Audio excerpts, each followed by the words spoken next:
If you want to be one of these, an Al-Qaeda fighter filmed secretly here in their stronghold in the Syrian city of Raqqa, it can be a long and complex road.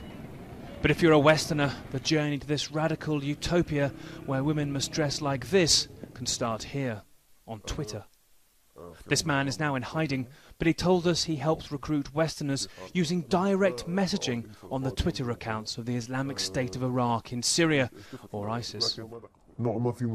There was special treatment for the Europeans, he says. One British guy said he was called Ibrahim, then told me he was from Manchester.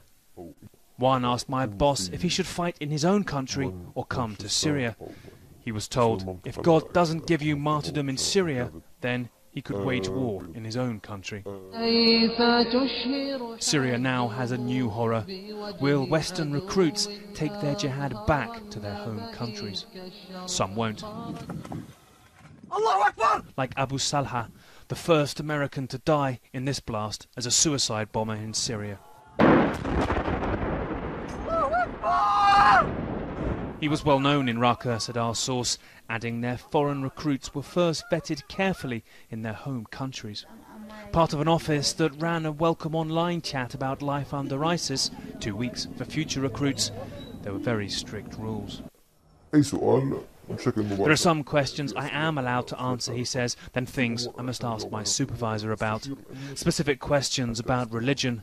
I have to get their permission to message anyone. I can't talk on Skype. Everything is written down so they can monitor everything. He fled this city when ISIS murdered 2 relatives, was jailed when he spoke out of turn, and was rarely allowed to meet the recruits. Chats could last hours, but some of the questions were strange. I remember one guy asked me for a video of a public execution, he says, but one that hadn't been put online before. Strange ones too about marrying Syrian girls. I got mad once when I was asked if someone could marry 3 or 4 girls. The motives often selfish, the goal violent, and its most radical offspring turning their sights on the West. Nick Payton-Walsh, CNN, Southern Turkey.